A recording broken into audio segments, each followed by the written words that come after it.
Welcome to the dead zone narration. Please मेरे channel को subscribe करें और बेल नोटिफिकेशन को ऑन करें।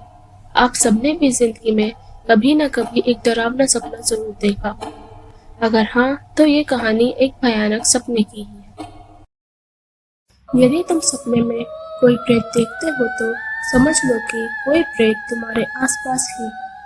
कभी कभी वो प्रेत अपने होने का जबरदस्त एहसास कराने के लिए तुम्हारे सपनों में ही चोट पहुंचाता है और वो चोट तुम्हें वास्तविक रूप से कई दिनों तक परेशान भी कर सकती है।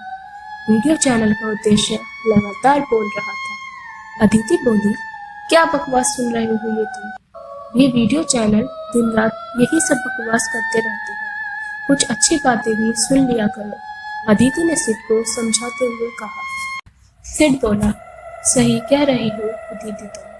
ये सब बकवास सुनने से दिमाग में अजीब अजीब सी बातें आने लगती हैं। सिड ने फिर चैनल को बंद कर दिया। सिड और अदिति बातें करने लगी। अदिति बोली, सुनो, 4 दिन के लिए मैं घर जा रही हूँ और फिर तुम खाने का कैसे करोगे?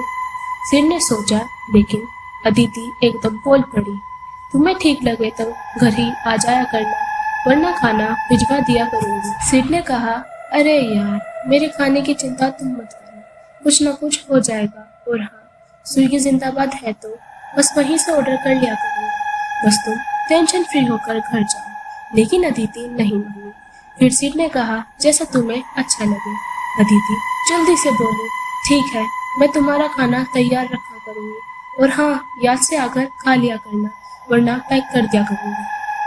सिड बोला, 4 दिनों की ही तो बात है, बस तुम चिंता मत करो, सब मैनेज हो जाएगा।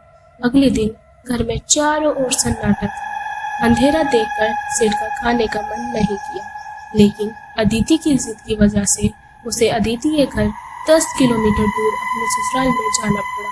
सिड ड्राइव करता हुआ बड़बड़ाया, क्या मुसीबत है, कैसा बेवकूफ हूँ मैं, शाम को ही खाना खाने निकल जाता तो अच्छा होता, अब इतनी रात में घर से निकलना एक बेवकूफ़ी ही है।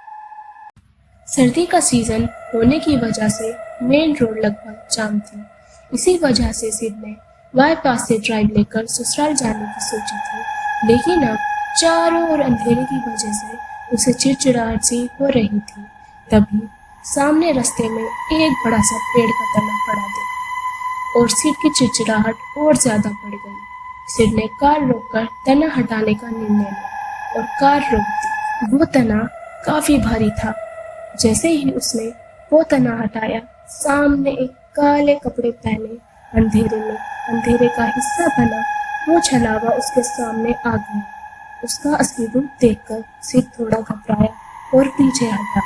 सिड को समझ नहीं आया कि वो छलावा है या एक हैवान, लेकिन सिड को इतना समझ आ रहा था, अगर वो थोड़ी देर और रुका तो ये मुझे पकड़ लेगा। सिड एकदम से कार की ओर बढ़ा, लेकिन उसने सोचा कार तो बहुत दूर है, इसलिए सिड रोड की दूसरी डायरेक्शन में भागा। वो छलावा या हैवान जो भी था, अब सिड के पीछे दौड़ रहा था। सिड ज्यादा देर दौड़ न सका, फिर छलावे ने सिड को पकड़ लिया और उसके खतरनाक हाथ और नाखूनों से खून निकल रहा था, और उसने अपने हाथों से सिड की छाती को कस के पकड़ लिया। उस छलावे की पकड़ बहुत तेज थी। सिड उस पकड़ से निकल नहीं पा रहा था। उस पकड़ की वजह से सिड की छाती में भयानक दर्द हो रहा था और सिड का दम घुटने लगा था। दम घुटने की वजह से सिड की आंखें एकदम खुल गई और उसके भयानक सपने का अंत हो गया। सिड के चारों तरफ अंधेरा था। सर्दी के मौसम में भी सिड पसीनों से तरमतर था, और सबसे खतरनाक बात, जहां उस छलावे की बाहें सिड की छाती पर कसी हुई थी, उस जगह अभी अजीब सा दर्द हो रहा था।